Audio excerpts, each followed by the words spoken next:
निश्चय ही आज विगत कुछ महीनों से हम लोग मजदूर के हित के लिए लगातार आंदोलन कर रहे हैं, चाहे उनकी सेफ्टी का मुद्दा हो या फिर मृत्यु हो जाने के बाद मुआवजा की बात हो।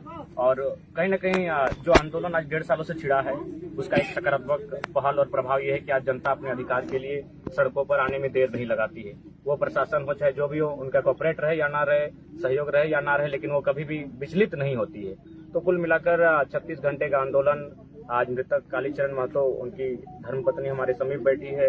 हालांकि इस दुख की घड़ी में पूरे परिवार के लिए हम लोग शोक संवेदना प्रकट करते हैं और इन्हें हिम्मत देने का प्रयास करते हैं। लेकिन जाने वाला तो वापस नहीं आएगा, लेकिन मुआवजा की मांग और आंदोलन इसलिए किया जाता है कि उनका आने वाला जीवन थोड़ा आसान हो सके। तो उसी क्रम में कंटिन्यू लगभग 3-4 चरणों में वार्ता हुई, जिसमें कुछ राजनीतिक दलों के लोगों ने भी भूमिका निभाई। उनका आभार करते हैं, हालांकि वार्ता पूरी नहीं हो पाई। और कुल मिलाकर सबके तरफ से यह स्टेटमेंट आ रहा था कि डीवीसी जो है अपना मौखिक ही कार्य करती है, उनका इतिहास रहा है। डीवीसी ने भी इसी बात को दोहराया कि हम लोग 70 बार इस प्रकार की वार्ताएं हुई मृतक की मौत के बाद, और मौखिक ही हुई है।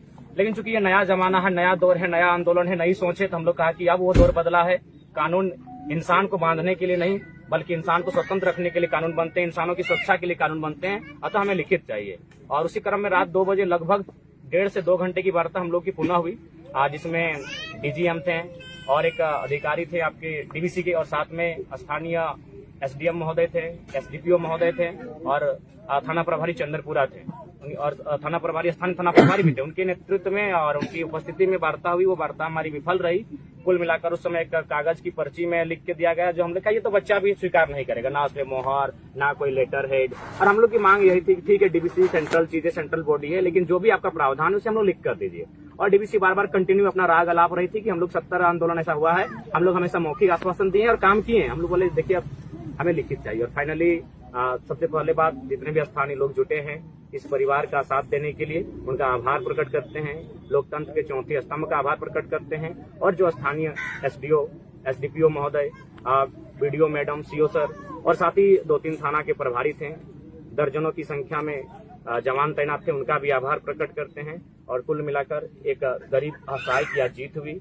और आपके मंचन के माध्यम से हम यही चाहते हैं कि बार बार हम लोग मजदूरों की मौत पर क्यों आंदोलन करें। हम लोग को भी मजदूरों की मौत पर आंदोलन करके मतलब अपने आप को स्थापित करना अच्छा नहीं लगता है। लोग मानते हैं, उम्मीद लगा के बैठे हैं, लेकिन हमें भी अच्छा दिल से कहते हैं हमें मौत के मुआवजा पर लड़ना अच्छा नहीं लगता है। इसीलिए कंपनी जो भी है वो सेफ्टी का काम करे, चाहे डीवीसी रहे, वेदांता रहे, डालमिया रहे या इलेक्ट्रो स्टील रहे। जहां जहां हम लोग आंदोलन के लिए गए हैं, कंटिन्यू मौत की खबरें आती हैं, तो हम लोग चाहेंगे कि हम लोग को मौत के आंदोलन में हमें ना कूदें।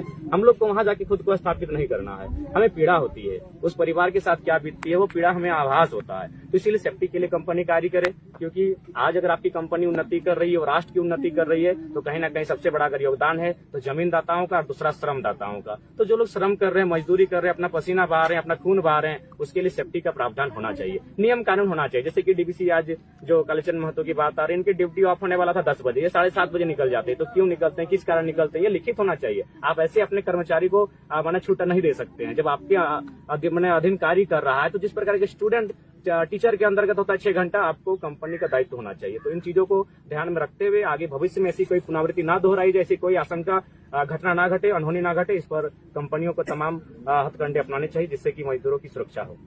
जयराम जी, राज्य बड़ा है, समस्याएं हर क्षेत्र में बहुत आते हैं, जहाँ पर लोग नजर देते हैं। उसको देखिए, कुल रकम आई और दिल से कहते हैं इतनी बड़ी रिस्पॉन्सिबिलिटी के लिए हम तैयार थे।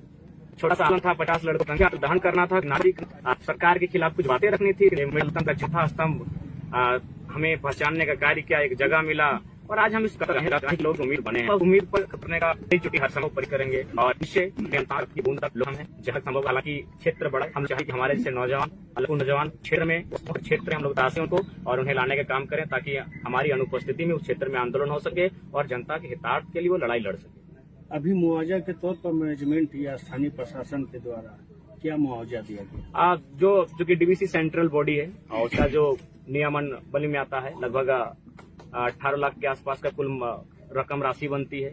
और उनकी आश्रित पत्नी को 4,500 रुपए के आसपास प्रति माह पेंशन, और 2-3 लाख रुपए एक्स्ट्रा प्रशासन के द्वारा दिए जाएंगे। कुल मिलाकर 22-23 लाख का मुआवजा बनता है।